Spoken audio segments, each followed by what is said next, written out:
요한복음 5장 43절, 44절 한 절씩 교독하도록 하겠습니다. 나는 내 아버지의 이름으로 왔음에 너희가 영접하지 아니하나 만일 다른 사람이 자기 이름으로 오면 영접하리라.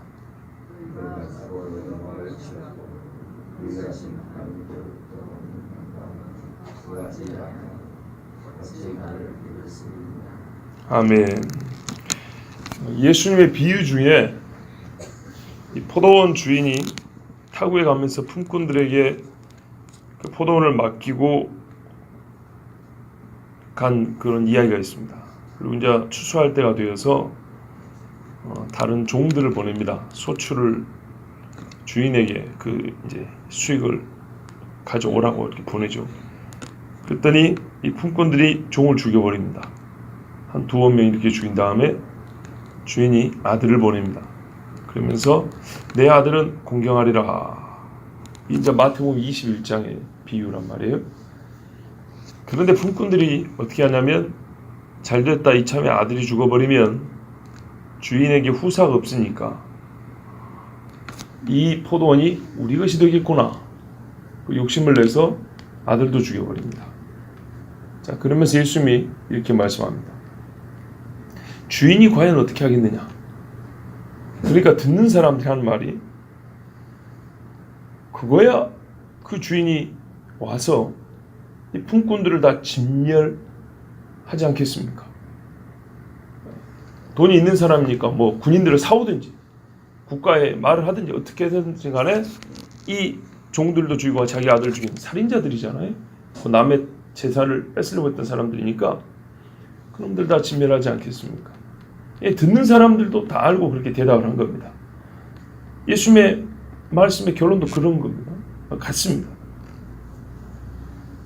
자, 그 비유에서 포도원 품꾼들하고 오늘 여기서 예수님의 대적자들하고 모든 면이 똑같지는 않습니다만은 아주 매우 핵심적인 부분에서 같습니다.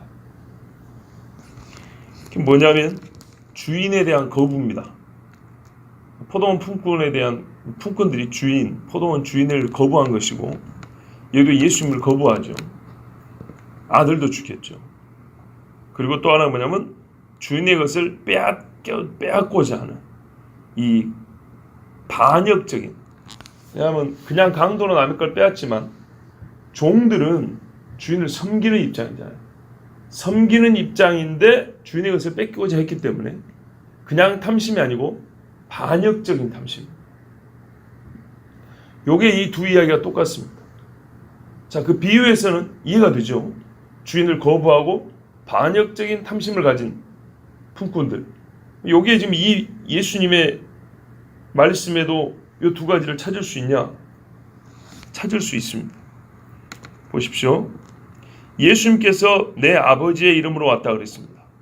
그 비유로 말하자면 아들입니다. 보세요. 내가 아들이라 그랬잖아요, 분명히. 그리고 아버지의 이름, 여호와 그 하나님의 이름으로 왔어요. 여호와 하나님께서 나를 보냈다. 그리고 나는 그의 아들이다. 분명히 이렇게 말을 했어요. 그러면 여러분 적어도 이 주인을 섬기는 종들이라면 진짜인가 가짜인가 확인은 해봐야 될 거 아니에요. 그렇죠? 확인 절차라도 있어야 되는데 이 사람들은 그 말을 듣자마자 확인은 고사하고 아예 그냥 거부해버렸어요.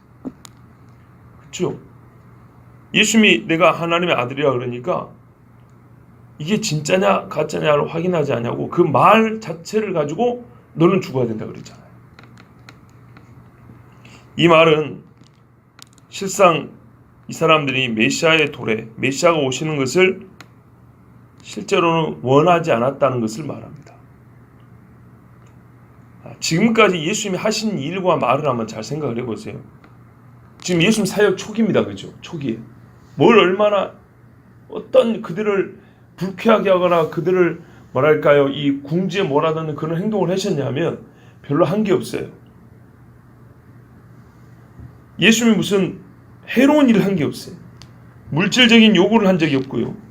내가 아버지의 아들이니까 나를 뭐 노동으로 섬기라든지 나에게 뭐 밥을 차려달라든지 뭐 너희 가서 옷을 사와 달라든지 뭐 이런 걸 요구한 적이 없어요. 오직 하나님께서 약속하신 메시아의 때가 왔다. 그 때가 왔다는 걸 얘기를 했을 뿐이에요. 그래서 그때 하실 일만 얘기했어요. 회개하라 천국이 가까이 왔느니라. 설교 내용이 뭐 별거 있습니까 지금까지. 이 말을 또 예수님 무시한 게 아니고 아직 하실 말씀이 뒤에 많이 남아있어요. 화 있을진저도 아직 말 안 했고, 그죠? 뭐 가라지 비유도 아직 안 했고, 아까 말씀드린 그 비유도 저 뒤에 나오고, 지금은 이들의 뭐 심기를 그렇게 불편하게 할 만한 이야기를 콕 꼬집어서 너희 놈들 들으라고 하는 이야기야, 뭐 이런 비유 아직 한 적이 없어요. 그죠? 다 뒤에 나온 얘기예요. 그런데 왜 처음부터 이 사람들을 죽이자 했죠? 보십시오. 예수님이 나사렛에서 이사야 61장 읽고 처음 이 말씀이 너희 귀에 응하였느니라 때부터 죽이려고 그랬어요. 그죠? 메시아가 오면 이런 일을 한다고 했을 때 첫 설교할 때부터 죽이려고 했어요. 그래서 예수님이 그랬잖아요. 선지자 고향 밖에서는 존귀를 받지 않음이 없다고. 나 참 고향 가기 어려운데 그들의 영혼들을 생각하니 할 수 없이 다시 또 간다. 그렇죠. 이게 지금 우리가 예수님의 이야기 지금 사역 초기지 않습니까? 세례받고 고향에서 복음 전거했다가 6월절 지키러 와서 니고데모 만나고 올라가시면서 수고하서 여인 전도하고 그리고 다시 간 거예요. 그러니까 말하자면 몇 달 안 돼요. 그러니까 이 사람들은 처음부터 예수님 죽이려고 했잖아요. 고향에 그 낭떠러지를 와서 떨어뜨려 죽이려고 했고 돌을 던져 죽이려고 했고, 이유는 예수님이 자기가 하나님의 아들이라고 주장한 것 때문에 예수님은 처음부터 그걸 주장했고, 그래서 제가 어떤 못된 인간들이 말하는 것처럼 기독론적인, 그러니까 내가 누구다, 예수님이 자기 선언이 사람들이 만들어낸 것이 아니고 예수님이 실제로 처음부터 한 얘기가 분명하고, 그래서 예수님은 처음부터 죽임을 당할 위협 속에서 3년 내내 사역을 한 거란 말이죠. 그러면 그때도 도대체 예수님이 한 게 뭐 얼마나 많이 있냐? 별것 없다 이 말이죠. 이 말을 오해하지 마시라고 했어요. 뒤에 하실 일에 비하면 지금 이제 이만큼 시작했을 뿐이에요. 그런데 이 사람들이 예수님을 죽이라고 그랬어요. 이사야 61장이 응하였다. 회개하라 천국이 가까이 왔다. 그리고 6월절에서 표적을 몇 가지 행했다 그랬어요. 표적. 사람을 살리거나 병든 자를 고치거나 이런 일들이죠. 자, 요 정도 했는데 뭐 하려고 그래요? 죽이려고 그래요. 여러분 이런 일 보셨어요? 예수님이 뭔 잘못을 했습니까? 또는 이 사람들이 직접적으로 해가 될 만한 일을 한 것이 하나도 없어요. 많은 사람들 앞에서 요 바리새인들하고 아직 욕하지 않았어요. 그런데 죽이려고 그랬어요. 그러면 사람을 죽일 정도로 미워한다는 것은 엄청나게 미워한 것인데, 예수님이 한 일이 그렇게 미움을 받을 일이냐 하면 그게 아니에요. 분명히 아니죠. 그렇다면 이들이 미워한 것은 예수님이 하신 일 때문이 아니에요. 뭐냐면 예수님이 등장하면서부터 한 그 말, 즉 첫 마디부터 싫었던 거예요. 첫 마디부터 미웠던 거예요. 그게 뭡니까? 아까 말씀드린 예수님의 첫 설교는 회개하라 천국이 가까이 왔다 하고 메시아의 때가 왔다, 요거였거든요. 그러면 이들이 처음부터 거부한 게 뭐예요? 메시아의 때 왜 온 거야 도대체? 이겁니다. 회개는 무슨 놈의 회개야? 메시아가 와서 우리를 회개시킨다? 우리는 그런 메시아를 기다린 적이 없어, 그 말입니다. 이런 메시아는 우리가 기다린 메시아가 아니야 라는 겁니다. 그래서 거부한 겁니다. 아시겠죠? 예수님이 왔지만 자기가 메시아로 주장 안 했으면 괜찮아요. 일반 그냥 떠돌이가 회개하라 이러면 그냥 아이고 참 또 잘난 놈 하나 나왔네 이러고 넘어간다고요. 그죠? 세례요한도 회개하라 천국이 가까이 왔나 외쳤지만 세례요한은 죽이고자 안 했어요. 메시아로서 한 말은 아니니까. 근데 메시아가 이 말을 한 것은 무슨 말이에요? 결정적 선언이에요. 결정적. 더 이상 기다리고 뭐 할 여유가 없는 거예요. 지금 이 말 듣고 회개해야 되는 거예요. 안 그러면 다음 기회가 없어요. 왜? 메시아가 와버렸으니까. 우리가 다른 일을 기다려요. 우리가 다른 일을 기다릴 수가 없어요. 다른 일을 기다릴 여유 자체가 이제는 존재하지 않아요. 이거는 진짜 내가 회개하든지 그래서 천국에 들어가든지 아니면은 지옥에 떨어지든지 아니면 당신 메시아 아니야 하고 진짜 사생 결단을 내든지. 근데 이 세 번째 이 사람들은 그렇게 마음을 먹은 거예요. 당신은 메시아 아니야. 뭐 어떻게 이런 마음을 먹게 됐을까요? 무슨 자신으로? 자기들이 배워온 메시아는 이런 메시아가 아니고, 무슨 말이냐면 그들이 지금까지 어려서부터 배우고 조상들에게 전통적으로 배워온 메시아는 성경적 메시아가 아니고 우리가 흔히 말하는 정치적으로 윤색된 왜곡된 메시아를 배운 거예요. 그러니까는 메시아가 와서 할 일과 하는 말이 예수님이 하는 일과 하신 말씀이라고 그렇게 기대하지 않았던 거예요. 이해되시죠? 그런데 예수님이 지금 메시아라고 그러잖아요. 같은 말이지만 꼬마애가 하는 거하고 선생님이 하는 거하고 대통령이 하는 말은 완전히 다르죠. 애가 도덕적 판단할 수 있어요. 저런 놈은 죽어야 돼 이거하고 대통령이 저놈은 죽어야겠다 이거하고 같습니까? 완전 다르죠. 왕이 그러면요, 아하수에로 왕이 어허 내가 보는 앞에서 내 왕비를 겁탈까지 하고자 하는가, 이 한마디에 하만은 목이 달렸어요. 그러니까 메시아로서 이 말은 진짜 이 우주가 뒤집어질 일이란 말이에요. 그러니까 이 사람들은 결정을 해야 됐어요. 메시아로 인정하든지 거부하든지 둘 중에 하나입니다. 근데 이 메시아로 거부한다는 것은 예수님이 틀렸다고 주장하는 거죠. 그러면 우리는 잘못한 게 아무것도 없는 거예요. 이 사람들의 태도와 마음은 그런 거였던 겁니다. 우리는 이런 메시아를 기다린 적이 없다 그 말이에요. 보세요. 이 증거가 어디 있냐? 예수님의 이어지는 말씀이 있어요. 만일 다른 사람이 자기 이름으로 오면 영접하리라. 보세요. 예수님은 어떤 한 선지자를 얘기하는 것도 아니고 어떤 동네에서 태어난 머리가 천재적인 그런 인물을 얘기하는 게 아니에요. 지금 예수님은 하나님의 아들이냐 아니냐를 가지고 지금 계속 논쟁하고 있는 중이죠. 이게 제 주제입니다. 어떤 사람이 자기 이름으로 자기가 메시아인 것처럼 이렇게 오면 영접하리라.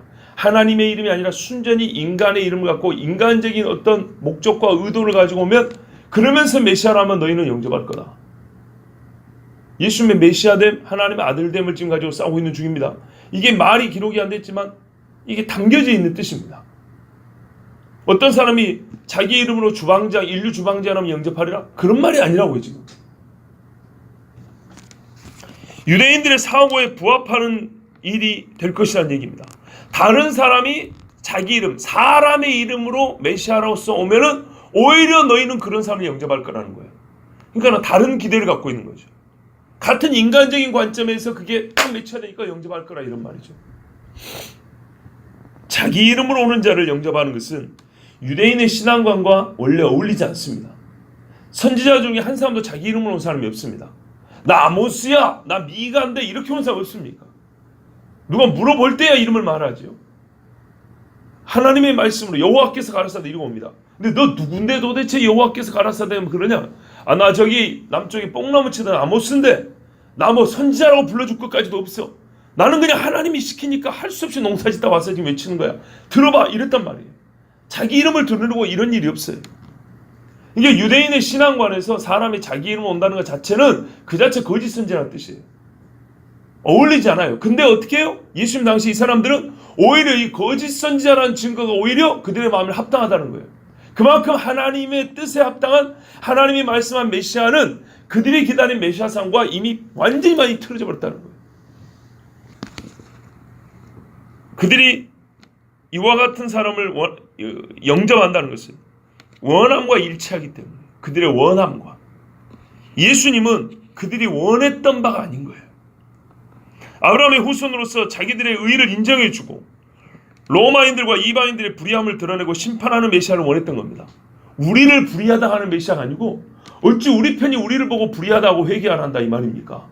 도끼가 나무 뿌리에 놓였으니 어떻게 우리의 메시아가 우리한테 그런 소리 한다 이 말입니까? 저 나쁜 유대인들인데 옛날로 말하면 저 바벨론이 있는데 왜 바벨론 편을 두고 우리 보고 회개하라 그러냐 이 말이요 예레미야요 그 소리입니다.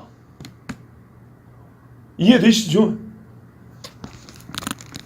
혹 어떤 사람이 이 사람들의 마음과 일치하는 주장과 선언을 내세우면서 스스로 메시아라고 하면 수많은 사람이 따라 붙었을 겁니다. 왜요? 그들의 마음과 일치하면 되는 거예요. 자기 이름으로 왔던 누구의 이름으로 왔던 이게 사람이 이 꼬일 대로 꼬인 이 썩어 빠진 양심이에요. 성경에도 이와 같은 일들이 기록되어 있습니다. 자, 그래서 성경적 근거를 갖고 합니다. 여러분 사도들이 복음을 전할 때 막 유대인들 사이에 논쟁이 일어났어요. 그때 바울의 스승 가말리엘 있죠. 이 사람들이 유대 율법사 그 선생들의 모임에서 변호를 하잖아요. 뭐라냐면 이 사도들이라고 부르는 이 나사렛 갈릴리 촌놈들이 지금 난리를 치고 다니는데 나사렛 예수 믿으라고. 여기 하나님으로부터 났으면 우리가 어찌 이기겠냐? 이길 수가 없다. 그럼 우리가 죄진자가 될 거다. 가만 내버려둬라. 그럼 만약에 이게 사람으로부터 났으면 뭐라고요? 스스로 망할 거다 그랬어요. 그러면서 예를 들어줍니다. 잘 보세요. 사람으로부터 났으면 이 말이 뭐예요? 예수가 하나님의 아들이라면 우리가 이기지 못할 것이고 예수가 그냥 사람의 아들인 주제에 지가 메시아라고 까불었으면 스스로 망할 거다 이 말이에요. 맞죠? 예를 들어서 이렇게 줍니다. 사도행전 5장 36절 37절에 두 가지 예를 들었는데 하나는 드다라는 사람이 일어나서 잘 들어보세요. 가말리엘의 말에 이 말의 해석이 다 들어있어요. 오늘 본문 가말리엘이 하는 말이 이전에 드다가 일어나 스스로 자랑하며 잘 보세요. 스스로 자랑하며 사람이 약 400이나 따르더니 뭐하니까 따라요? 스스로 자랑하며 이게 바로 자기 이름으로 오는 거예요. 자기 이름으로 자기 영광 가지고. 그런데 왜 사람들이 따랐을까요? 사람들이 원하는 바와 일치하기 때문에요. 하나님이 원하는 바가 아니고 내가 원하는 바와 일치하니까 따라가는 거예요. 지 이름으로 와도. 스스로 자랑하며 나 이렇게 힘있고 나 이렇게 똑똑하고 나에게 무슨 이 나라를 새로 세울 계획이 있어 따라가는 거예요. 그런데 그가 죽임을 당하며 쫓던 사람이 다 흩어져 없어졌고 근데 예수님을 죽임을 당했는데 오히려 사람들이 달라붙었죠. 그러니까 이 자체가 완전히 이것들을 거짓 메시아하고는 다르다는 뜻이죠. 그 후 호적할 때 예수님 호적할 때 아닙니다. 그 다음에 호적할 때 갈릴리 유다가 일어나 백성을 꾀어 갈릴리 유다가 백성을 꾀어 그랬어요. 꾀는단 말이 역시 거짓말했다는 거죠. 뭐 어떻게 거짓말했겠어요? 자기가 가진 게 뭐 대단한 것처럼 했겠죠. 나만 따라오면 너희가 복을 받을 거 행복하게 살 수 있을 거 그렇게 말했겠죠. 쫓게 하다가 그래서 사람들이 당연히 그를 쫓아 따라왔어요. 그도 망한즉 쫓던 사람이 다 흩어졌느니라. 근데 가말리엘을 보니까 이거 이상한 거예요. 저 예수라는 인간은 스스로 분명히 메시아라고 했는데 예전에 다른 놈들과 비슷한 것 같은데 분명히 죽였단 말이에요. 근데 다시 살아났다 그러고 그리고 더 사람들이 열렬히 막 불어나는 거예요. 뭐 하루에 몇천 명씩. 이거는 옛날 같은 경우는 이미 없어져야 되는 거예요. 그러니까 가말리엘도 어떻게 해요? 놀래가지고 이거는 우리가 함부로 하면 안 된다 이렇게 말한 거예요. 또 이외에도 또 있죠. 바울이 잡혔을 때 나중에 그 벨리스인가 베스톤가 총독이 그러잖아요. 내가 예전에 너 같은 인간 하나 아는데 그 사람들 막 일으켰다가 그 이스트로 도망간 놈 하나 있는데 네가 그 놈이냐? 그러니까 아니다 그래. 바로 그 놈이라고 하는 그런 사람들이 스스로 메시아라고 하고 자기를 드러내고 자기 이름으로 오는 그런 인간들이에요. 그런데 그때 당시 어떻게 사람들이 막 몰려들었다고요. 근데 예수님 지금 사역 초기 어떻게 해요? 막 몰려들기는커녕 몇 번을 말해도 못 알아먹고 말 몇 마디 하니까 곧 죽이려고 막 했단 말이죠. 다른 것 때문에 성경 펴서 얘기하니까 죽이려고 했다고요. 성경을 펴서 얘기했다는 자체가 하나님의 이름으로 지금 왔다 그 말이잖아요. 하나님의 뜻을 얘기하니까 죽이려고 했다. 도대체 그러니까 우리가 지금 심각하게 받을 게 얘기합니다. 도대체 사람의 속에 뭐가 들어있길래 과연 이 정도로 갖고 예수님을 죽이려고 했을까? 그런데 어떤 사람들은 자기 이름을 뭐 영접을 했다는 영접. 자기의 신앙의 대상으로. 그러니까 우리가 이런 말씀들 통해서는 진짜 사람이 어떤 존재인지를 정확히 배울 수 있고요. 진짜 뼈에 새기도록 잘 배워야 돼요. 우리도 똑같은 그런 사람입니다. 여기 44절에 예수님이 그 속에 있는 이 대적자들의 속마음을 드러냅니다. 너희가 서로 영광을 취하고 유일하신 하나님께로부터 오는 영광은 구하지 아니하니. 여러분 유일하신 하나님께로부터 오는 영광이니까 그 영광이 유일한 영광이겠죠. 그렇죠? 다른 데서는 찾을 수가 없는 거예요. 이 유다인들이 예수님을 대적하는 이유 그리고 예수님께로부터 책망을 받아야 할 이유 한 4가지 있다 그랬죠. 이게 최종 선언입니다. 너희가 서로 영광을 취하고 즉 사람에게서 사람들이 서로 영광을 취하고 사람에서 나오는 게 뭐겠습니까? 그런 걸로 영광으로 취하고 유일하신 하나님께로부터 오는 그 유일한 영광은 구하지 아니한다. 하나님께로부터 오는 영광이 얼마나 크고 눈부신지 거룩하며 영화로운 것인지 안다면 절대 이런 짓을 못하죠. 이거는 알고도 할 수 없는 겁니다. 모르기 때문에 하는 겁니다. 이 사람들은 예수님의 그 대적자인 이 사람들은 사람으로부터 오는 영광만 알았습니다. 하나님께로부터 오는 영광은 전혀 알지 못했습니다. 그리고 사람에서 오는 영광만 알았고 그것만 좋아했습니다. 다른 영광은 또 있다는 것을 알려고도 하지 않았어요. 우리가 앞에서 말씀 기억나죠? 무지와 무의지, 이거 한괴라고 그랬습니다. 지금 세상에서 사람이 영광을 취한다는 것은 우리가 생존하는 동안에 영광을 다 얻겠다 그 말입니다. 그러므로 이 사람들은 자기들의 이와 같은 욕심을 채워줄 메시아를 원한 겁니다. 사람에게서 오는 꼭 사람식의 영광만을 원했고요. 그것을 채워줄 메시아를 기다렸다 이 말입니다. 어디같이 머리둘 곳도 없는 그런 메시아가 아닙니다. 우리 보고 불의하다 하고 무릎 꿇고 하나님 앞에 회개해라 이런 메시아가 아닙니다. 그러나 예수님은 철저히 하나님 아버지의 뜻을 이룸으로써 아버지의 영광을 위하는 일만 했기 때문에 오히려 이 유대인들이 예수님을 영접하지 않은 겁니다.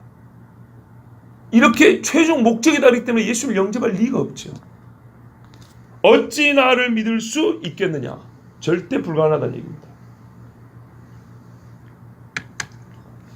사람이 사람으로부터 오는 영광을 취한다면, 자, 여기 이제 예수님의 해석이며 최종 판단이니까요. 잘 들어보십시오. 우리가 이 최종 판단을, 그 말씀을 잘 이해해야 돼요. 사람이 사람으로부터 오는 영광을 취한다면 동시에 하나님으로부터 오는 영광을 구하지 아니하게 됩니다. 그래서 하나님께로부터 오는 영광을 구하지 아니하면 그 사람은 예수님을 믿지 않는 자, 영접하지 않는 자입니다. 어찌 나를 믿을 수 있겠느냐? 앞에 영접하지 않는다 그랬죠. 오히려 사람이 사람 이름으로 영접한다. 그 말은 내가 아버지의 이름으로 하니까 너 영접하지 않는다. 즉 영접하지 않음과 믿지 않음은 요한복음에서 앞으로 계속 반복되는데요. 같은 말입니다. 영접과 믿음.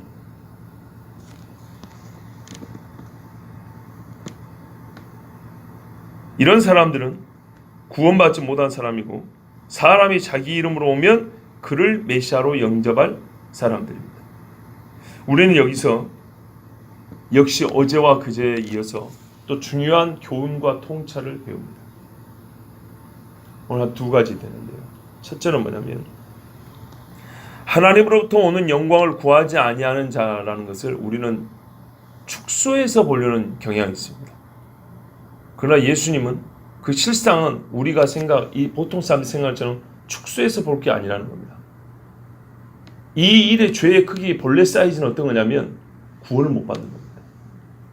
우리가 하나님께로부터 영광을 구하지 아니하는 자면 쌓아놓은 상을 잃는 자 정도 생각합니다. 하나님께 상을 이렇게 받을 건데 꼭 이 사람은 나팔을 불어가지고 여기서 이렇게 몇 개 다 갉아먹고 그런 수도 있겠지만 때로는 그런 이유가 아니라 처음부터 자기를 막 드러내는 그런 이 말을 하는 그런 사람들 중에는 처음부터 구원을 못 받은 사람도 있다는 거예요.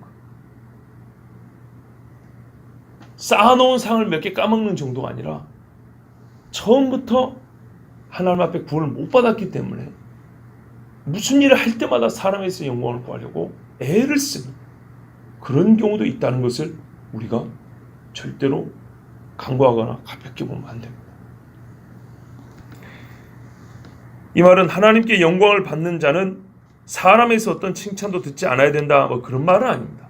성경 로마서에 보면 그리스도 예수를 섬긴 자는 하나님께 인정을 받으며 사람에도 칭찬을 받는다 그랬어요. 그렇기도 합니다. 그러니까는 성경에 같은 사건을 반대로 말씀한 경우가 있어요. 그는 나만을 말하는 게 아니라 상대와 관계에서 상황적으로 이럴 수도 있고 저럴 수도 있기 때문에 두 가지를 말하는 거죠. 예를 들어서 얼마 전에 잠언 설교했잖아요.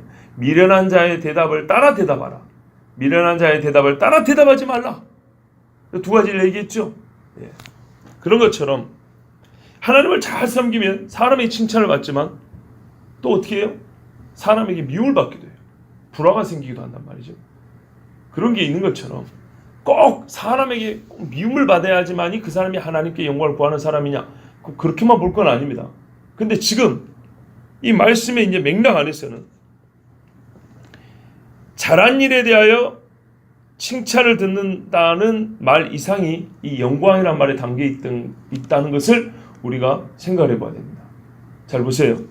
예수를 믿고 이 사람이 착해요. 그래서 사람들에게 야, 저 사람 예수 믿더니 참 선해졌네, 이런 칭찬을 들으면 그 사람은 하나님께로부터 오는 영광을 구하는 사람이 아니냐, 그런 말 아니라 그랬어요. 예? 그런 칭찬 들을 수도 있어요. 근데 여기서 영광이라는 말은 칭찬과는 좀 달라요. 칭찬보다 더 넘어 있는 더 큰 거예요. 영광이라는 말 한번 생각해 보세요. 대체로 영광이란 말은, 잘 들어보십시오, 어떤 행위에 대한 최종 판단으로서 주어지는 존재 자체의 높여짐입니다. 만약에 어떤 사람이 참 칭찬들을 만한 일을 했어요. 좋은 일을 했어요. 그래서 영광을 돌린다는 말은 그 일을 잘했다라고 칭찬하는 걸 넘어서서 그 일을 했기 때문에 그 사람이 다른 사람들 위에 있는 사람으로 여겨져도 가하다라는 동의가 들어있는 거예요. 아시겠죠? 이게 영광은 칭찬이 아니라, 그러니까 칭찬을 넘어서서 그 행위를 했기 때문에 그 행위한 그 사람 자체가 우리보다 더 높은 자리에, 오히려 우리를 보좌로 놓고 우리 위에 앉아도 되는 사람인 것처럼 그렇게 그 사람의 존재를 높여버리는 거예요. 사도행전을 보면 그런 말씀입니다. 헤롯이 이 모든 일을 한 나의 업적을 보라고 사람들이 우와 하고 막 그 신처럼 높였잖아요. 그때 하나님이 하나님께 영광을 돌리지 않냐고 자기가 스스로 영광을 취했을 때 충이 먹어 죽으니라 합니다. 그건 단순히 와, 헤롯이 다리를 하나 만들었네, 그래서 우리가 교통이 편하게 되었어, 아 잘했어, 이 정도가 아닌 거예요. 이 모든 것들은 나의, 즉 나를 보라, 여기서 된 거예요. 느부갓네살 왕이 바벨론의 그 영화를 보면 이 모든 것은 나 느부갓네살이, 이해되시죠? 이게 영광을 취하는 거예요. 존재가 높여지는 거예요. 이게 마귀가 그토록 원하는 거예요. 마귀라는 존재를 하나님의 종인 천사가 아니라 하나님으로 높여버리는, 이런 게 바로 영광을 취한다는 거예요. 사람이 갖고 있는 욕심이 그런 거죠. 그래서 아까 말씀한 반역적 탐심이라고 그랬어요. 이 반역적 탐심을 아주 말 세탁을 잘해가지고 좋게 바꾸면 그게 영광이라는 말이에요. 그러니까 사람에서 영광, 최종적인 나의 존재 의미를 사람이 찾겠다는 거예요. 최종적으로 내 존재 자체를 높이는 이거를 사람에게서 구하겠다는 거예요. 있을 수 없는 일을 구하는 거죠. 그 사람은 어떻게 해요? 하나님을 모르는 사람이고 구원을 못 받는 사람입니다. 두 번째요. 마지막 때 적그리스도는 예수님의 대적자들과 같은 사람들의 마음을 교묘히 파고들어서 그들의 그리스도로서 자기를 드러낼 겁니다. 봐보세요. 다른 사람이 자기 이름으로 오면 영접한다잖아요. 근데 아까 제가 말했어요. 뭘로 온다는 거예요 도대체? 주방장으로 온다는 거예요? 동네 청소하는 아저씨로 온다는 거예요? 아니면 짜장면 배달하는 사람으로 온다는 거예요? 그거 아니죠. 메시아로서. 어떤 다른 사람이 자기 이름으로 자기가 메시아로 드러나면 영접하리라 그랬죠. 예수님의 말씀입니다. 그리고 실제로 당대에 유대인들이 그랬고요. 마지막 때는 어떻습니까? 우리가 신약성경 후반부를 보면은 그런 일이 있음을 예언되어 있다고, 그런 일이 있을 것이 예언되어 있음을 알고 있습니다. 다른 자가 자기 이름으로 오되 어떻게 오면 영접한다고요? 사람들이 원하는 것을 약속하면 영접하는 거예요. 사람들이 원하는, 즉 이 땅에서 자기 존재 가치를 드높여주고 영광스럽게 해주는 그런 뭔가를 가지고 오면, 그런 선물꾸러미를 갖고 오면 메시아로 다 엎드리는 거예요. 그게 적그리스도의 계략입니다. 적그리스도는 사람들의 삶을 편하게 해주는 기술과 방법들을 들고 나올 것입니다. 각 사람의 이름이 다른 사람들에게 더 많이, 더 빨리 알려질 수 있는 수단들을 제공할 것입니다. 어린아이들 하는 거 봐보세요. 사람들이 인기 끌려고 자살소동도 벌이고, 사람들에게 자기 얼굴 알리려고 타인을 해코지 하는 영상을 찍어서 유포하기도 하고, 누군가가 인터넷상에서 자기 이름과 자기가 한 일을 좋아요 클릭 한번 해주기를 원해가지고 별 해괴망측한 것들을 올리고, 그죠? 그래서 돈 몇 푼 더 얻거나 자기를 드러내려고 하고. 그리고 이것이 옛날 사람들에 비해서 요즘 사람들은 기본적으로 이런 성향이 훨씬 강해요. 또 기발한 아이디어로 치료와 복지를 약속할 것입니다. 마치 이거 먹으면 이 치료법을 내가 여러분에게 제공해 줄 건데, 아주 싼 값에 제공해 줄 건데, 이 치료법만 여러분 혜택을 받으면 불사할 것처럼, 불로장사할 것처럼, 또는 이런 육적인 것들 외에 영적인 서비스, 즉 우리가 영적인 존재들이잖아요. 그래서 사람들은 반드시 영적인 뭔가에 갈망이 있어요. 하늘에 나타나는 영상, 머릿속으로 직접 들리는 신비스러운 소리들로 현혹할 것입니다. 무슨 말이냐면, 여러분 이 시스템, 이 기계만 작동하면요, 귀를 들리는 게 아니고 우리가 소리를 귀를 통해서 음파를, 이게 뭐니까는 우리 사람이 갖고 있는 참 하나님이 기가 막히게 만들으셨죠. 이 파를 우리의 머리에서 인식할 수 있는 소리로 이렇게 바꿔주잖아요. 그런 귀를 통하지 않고 바로 머리로 직접 쏴주는, 그래서 뭔가 신비스러운 음성이 이 머릿속에서 직접 들리는, 직접 이게 지각이 되는 그런 소리들로 현혹할 것이고, 이 모든 것들이 가능할 일종의 세계 사회적 보장체제, 이런 것들이 다 가능하려면 내가 준비 다 했는데 하도 싸우니까 안 되고 있잖아. 다 주고 싶은데, 이런 평화롭게만 하면 내가 다 줄 수 있어. 그래서 평화주의가 구축돼야 한다고. 그러니까 당장 하나의 국가, 단일 종교를 받아들이라고 호소할 겁니다. 그래서 이 악한 자들은 일부러 공포와 무서운 일들, 전쟁을 일으키기도 합니다. 사람들이 자연스럽게 이런 것들을 원하도록, 누군가가 좀 와서 우리를 좀 평화롭게 해주고 안전하게 해주고 우리 좀 편하게 해줄 사람, 그렇게 원함이 생길 때 짜잔 내가 해줄게 나타나면 어떻게 될까요? 그런 원함이 있을 때 내가 그걸 해줄게 하고 나타난 자가 있으면 사람들은 그를 메시아 그리스도로 영접하는 겁니다. 거기다 십자가 딱 들고 나타나면, 죽었다가 살아난 것처럼 쇼를 하면, 여러분 저는 지금 성경적인 얘기를 종합해서 오늘날의 우리의 뭐랄까요, 삶의 환경을 볼 때 여러분 충분히 이해할 수 있는 이야기로 지금 들려드리는 겁니다. 이때 남은 자가 얼마나 될 것 같습니까? 극히 적습니다. 여러분, 예수님의 말씀은 단순히 2000년 전에 예수님을 대적하던 일부 유대인들에게 하신 말씀으로만 들어서 안 됩니다. 그때 유대인들이, 그러니까 메시아 약속을 받고 수천 년을 기다린 자들이 정작 그들의 메시아여 왕이 오셨을 때 이처럼 주님을 영접하지 않았고, 그 이유가 사람의 영광을 구함이라는 이 창세에서부터 보던 바로 그것이라면, 이거는 이렇게도 표현할 수 있어요. 수천 년 묵은 구미호이죠. 천년 묵은 구미호 아니요. 수천 년 묵은 영적 바이러스예요. 바이러스는 숙주, 살아있는 생명체에 숨어 삽니다.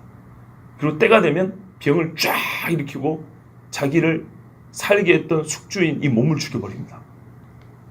이 영적 바이러스입니다. 그렇다면 이것은 마지막 때에도 모양을 바꾸고 훨씬 더 강력한 변종 바이러스로 나타나서 사람들의 영과 마음에 기생하고 있을 것이고, 때가 되면 반드시 그리스도를 대적하는 그런 일을 일으킬 겁니다. 그러니까 우리가 어떻게 해야 될까요? 영적 지각이 깨어 있어야 됩니다. 그리고 모든 영광을 오직 하나님께 돌리고 또 하나님께로부터만 오는 영광을 구하는 경건의 연습을 부지런히 해야 되는 거예요. 이런 일이 경건한 일입니다. 그렇지 않는다면 결정적인 순간에 이 본문의 대적자들과 같이 예수님의 무서운 책망과 심판을 견디지 못할 겁니다.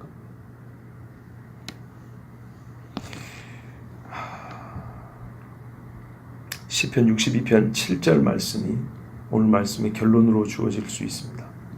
제가 읽어드리겠습니다. 나의 구원과 영광이 하나님께 있으며 내 힘의 반석과 피난처도 하나님께 있도다. 나의 영광과 구원이 하나님께 있으며 구원과 영광이 뗄 수 없는 관계로 되어 있습니다. 오늘 말씀 보세요. 이해되시죠? 너희가 하나님께로부터 오는 영광, 하나님이 너희의 영광이 되지 않으면 너희는 나를 영접하지 않는다. 구원을 못 받는다 그랬죠. 이거는 한인관의 논리가 아니고 성경이 이렇게 말하고 있는 겁니다. 나의 구원과 영광이 하나님께 있으며 한 짝으로 되어 있습니다. 완전 다르게 되어 있는 거죠. 어떤 의미에서? 그러니까 구원과 영광을 이렇게 우리가 이렇게 쉽게 연결을 안 짓습니다. 근데 성경은 그렇게 말하고 있습니다. 또 보세요. 내 힘의 반석과 피난처도 하나님께 있도다. 반석과 피난처도 뗄 수 없는 관계로 되어 있습니다. 근데 역시 하나님께 있답니다. 잘 봐보세요. 나의 구원과 영광이 하나님 있고 내 힘의 반석과 피난처도 하나님께 있도다. 그럼 뭐예요? 하나님께로부터 영광을 구하는 이가 하나님께로부터 구원을 받는 얘기고, 그죠? 하나님만 내 힘의 반석이다. 나의 모든 소망과 힘이 하나님께 있다는 사람만 어떻게 해요? 하나님이 그를 피난처가 되어 보여준다는 얘기. 이 시편 60편 7절 말씀처럼 고백하는 자가 바로 예수 메시아를 믿는 사람이고 구원받은 자입니다. 그렇지 않으면 결국에는 예수님께 책망을 받은 이 사람들처럼 다른 자가 자기 이름으로 영접하는 거짓 메시아를 따르고 망하는 자들이 될 것입니다. 그러니 여러분, 정말 오늘 말씀 중요한 말씀이죠.